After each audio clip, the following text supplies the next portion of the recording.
Oi, tudo bem? Chegamos à última semana do curso Adolescência e Participação e estamos muito felizes que você tenha chegado até aqui conosco. Esperamos que você tenha interagido com informações importantes e que auxilie no seu trabalho com adolescentes em seu município. Bom, nessa semana vamos falar um pouco mais sobre educação pela comunicação e você vai poder constatar como essa metodologia pode ser uma excelente ferramenta para a mobilização social e para articular os adolescentes do seu grupo em torno da causa da melhoria dos direitos humanos de crianças e adolescentes. Nesta semana, vamos falar mais sobre educação pela comunicação. Você vai ver como ela acontece na prática e pode ser uma excelente estratégia de mobilização social para usar com os adolescentes do seu município. Você terá acesso a mais 2 vídeos sobre essa metodologia e deve também ler os capítulos indicados do Guia Entretanto. Em nome da equipe da Cipó, eu agradeço por você ter participado conosco desse curso. Acompanhe as nossas redes sociais para ficar sabendo dos demais projetos, atividades e cursos que estamos realizando. E para terminar, hora de colocar a mão na massa. Assista aos vídeos, leia os textos indicados, faça as atividades correspondentes. E até o próximo curso!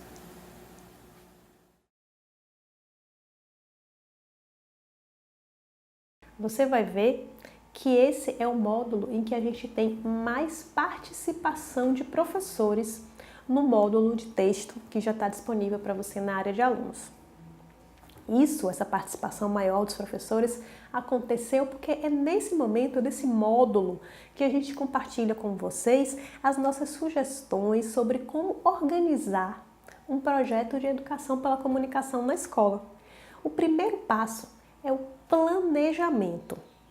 E a gente sugere, a gente enfatiza a importância de que esse planejamento se dê de forma colaborativa, se dê de forma coletiva, que um grupo, o máximo heterogêneo quanto for possível, se envolva nesse planejamento.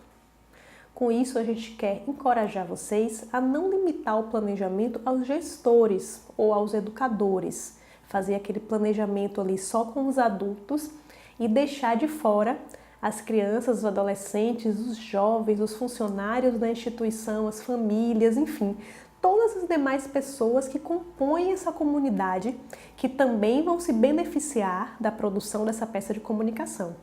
Todo mundo tem uma história para contar, todo mundo tem uma opinião a dar sobre como deveria ser esse meio de comunicação, e é nesse momento, no momento do planejamento, que essas opiniões podem ser dadas, podem ser compartilhadas e podem ser incluídas no processo.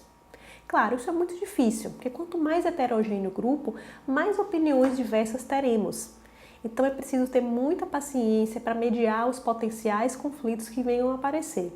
Quando a gente inclui mais gente no planejamento, maior é a possibilidade de que essas pessoas se enxerguem no processo e no produto final e colaborem para que o projeto se dê da melhor forma possível. Logo depois do planejamento, a gente sugere que o grupo organize uma sensibilização.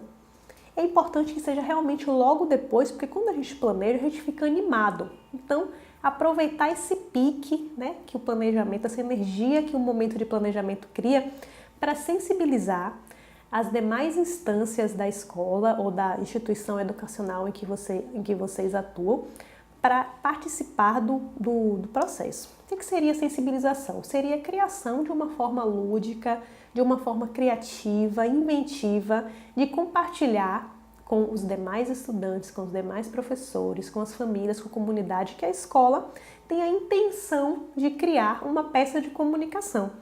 A terceira etapa é a da produção da peça de comunicação propriamente dita. É o momento em que se vai delinear o planejamento inicial, por exemplo, já que se sabe que se quer fazer um jornal. Quantas páginas terão esse jornal? Quais as seções que ele vai ter? Quem serão os editores, os repórteres? Enfim, é o momento que esse planejamento inicial se desdobra em mais detalhes, em que se deixa mais compreensível que conteúdos didáticos, que conteúdos que a escola quer abordar, que vão se vincular a esse jornal, e como que essa vinculação vai acontecer. Nesse momento do planejamento, a gente vai descrever esses conteúdos e a gente precisa também aprender como funciona o meio de comunicação que a gente quer criar.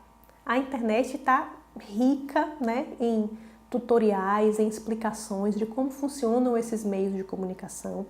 Então é muito importante que nesse momento, justamente para a gente atender aquele princípio da importância da qualidade técnica do meio de comunicação, que pelo menos um grupo que está participando do processo se dedique a entender a linguagem, entender que meio de comunicação é esse, como ele funciona e como que a gente pode organizar na escola ou na instituição educacional uma réplica, né, dessa rotina produtiva, né? Como que eu vou criar na escola uma mini redação de jornal ou de revista, uma mini produtora de vídeo, sempre com os recursos que eu tenho, né, sempre sendo muito realista, muito pé no chão. Então essa é a etapa da produção, né? É a etapa em que se delineiam os conteúdos que se querem ser aprendidos, né, que se quer compartilhar com os estudantes e que se produz efetivamente a peça de comunicação. E para isso a gente tem também aí um aprendizado técnico de como tirar bem uma foto, como editar um vídeo, como produzir um texto jornalístico, enfim, esse tipo de coisa. Uma vez que a peça de comunicação esteja concluída, né, editada, finalizada, é muito importante que a gente faça também um lançamento, uma celebração de que essa peça está pronta. Todo meio de comunicação faz um lançamento, né? A nova publicação não vai para as bancas simplesmente, né? Há todo um investimento em divulgação daquilo, em atrair novos leitores. Então é muito interessante que esse grupo que está produzindo a peça de comunicação planeje um lançamento, um evento para comunicar aos demais membros da comunidade escolar, né? Às famílias, aos funcionários, aos professores, aos estudantes, que aquela peça, enfim, está pronta, né? E que ela possa ser compartilhada com outras pessoas. Pensar em algo que possa ser apresentado dentro das condições que a escola tem, lembrando de convidar as pessoas que colaboraram com o processo. É muito comum que ao longo desse processo os professores, os gestores tenham ajuda da comunidade, entrevistem outras pessoas, voluntários, parceiros, aparecem para ajudar nesse momento. Então chamar essas pessoas para junto na hora do lançamento, que é uma hora de celebração. Todo mundo que colaborou, que ajudou, precisa ser convidado para essa festa. A última etapa é a avaliação. É o momento em que se avalia o produto, né, a peça de comunicação que foi feita e também o processo pelo qual os estudantes passaram.